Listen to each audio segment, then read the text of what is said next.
Hello there, so welcome to this week's roundup of WWE action. It's a little bit later than I intended it to be, life just kind of gets in the way like that sometimes. But this is the Superstar Shakeup edition because that's what happened. I thought I'd actually start with the news, kind of do it backwards for once, and start with 205 Live and NXT news because the Superstar Shakeup stuff, I kind of want to leave that to the end. So,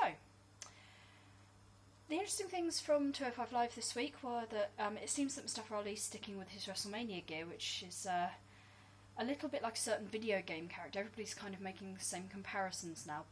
It works, it's great. It's also like a certain WCW wrestler from the mid-90s called Glacier. Some people may remember him. It's got that kind of feel to it.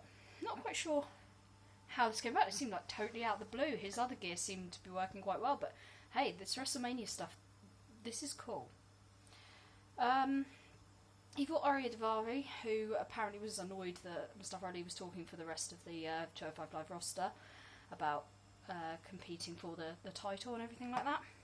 Of course, victory went to Ali, despite Arya Daivari putting up an amazing fight. It was actually a pleasure to watch both of them. It was a really, really good match.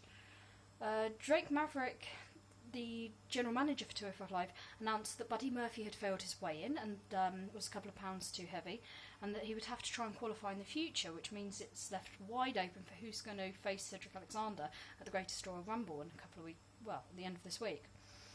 Brian Kendrick made his in-ring return. He's tag teaming with Jack Gallagher. They're really trying to set up this thing. It really looks like they're going with the tag team title for the Cruiserweights now. They're really establishing some teams as it stands. They fought a couple of jobbers and obviously they won.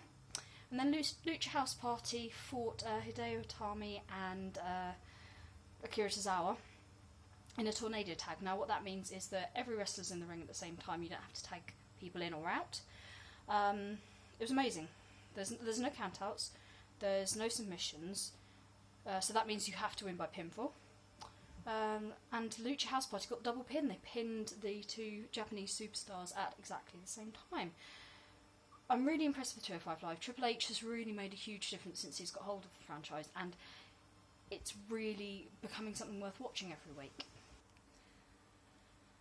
205 Live was followed by NXT, and we saw Johnny Gargano's return to NXT this week, which is brilliant. I mean, I think we've all kind of missed him. I love everything about this guy, from his mic skills to his in-ring performances. There's always something sensational about him, and just the way the crowd hangs on his every word, and they're so supportive of him. It's absolutely brilliant. What we also saw this week was a rather interesting match, which was going to be the main event, between Mrs. Wrestling, Candice LeRae, and Zelina Vega, who is the manager of Andrade Cien Almas. This will be interesting as per the Superstar Shakeup, as you'll see. Now bear in mind that NXT is actually broadcast on the network on a Wednesday, and it's a well-known fact that it's actually pre-recorded. It's the only one of the four brands that's actually pre-recorded and shown. The other three are shown live. And that's the problem with the Superstar Shakeup. There are some weird things going on. I mean, Killian Dane, for example, has had a match. And it was just, he took on Lars Sullivan in no DQ. Lars Sullivan won, but as you'll see, this is a strange move. We did get to see Ricochet up against Fabian Eichner. That was an absolutely brilliant match. Ricochet is just incredible to watch. Blink and you miss something incredible. You can't take your eyes off the guy. It's amazing that they've managed to get him on NXT, considering the reputation he's come with. And like I say, the main event was Candice LeRae against Zelina Vega, which was absolutely brilliant because Candice LeRae has unfinished business with Zelina Vega, who was interrupting all the way through the match that ultimately saw Johnny Gargano get kicked out of NXT. Okay, it was Tommaso Ciampa in the end who created the biggest distraction, but Candice LeRae was taking on Zelina Vega the whole way through. Now, this basically ended without a kind of result, but you got the impression that Johnny Gargano and Candice LeRae come out on top on this one. But again, this one's interesting from the Superstar Shakeup point of view. So enough of that, I'll actually crack on with the Superstar Shakeup news. Bear with me, I've written down the list of people who moved where. So, rather than split up between Raw and SmackDown Live, I will just basically go through what happened in terms of the shake-up. So these are the superstars that went to Raw. Riot Squad: Kevin Owens and Sami Zayn, Zack Ryder, Breezango, Natalya, Mojo Rawley, Dolph Ziggler, Drew McIntyre, Baron Corbin, Mike Kanellis, The Ascension, Bobby Roode, Chad Gable, and Jinder Mahal. The interesting thing about Jinder Mahal moving was that, of course, at the time, he was the US champion. Now, he was the first one to be announced as changing over to Raw, and made his presence felt straight away by interrupting Kurt Angle and making a big deal about turning up on Raw. So Kurt Angle set him in a match straight away against Jeff Hardy. Now, Jeff Hardy's just come back from injury and, of course, was tag teaming with his brother Matt, but this is all before the Woken Matt Hardy thing started. So, Woken Matt Hardy, of course, has since deleted Sister Abigail, meaning that he's now tag teaming with Bray Wyatt. Very unusual, but very much good fun. Jeff Hardy is now free for a singles run, and that's exactly what happened. He won the US title of Jinder Mahal straight away, and has, well, as you'll see, that in itself was interesting. That opened up a lot of questions about whether or not, which title was going to go where.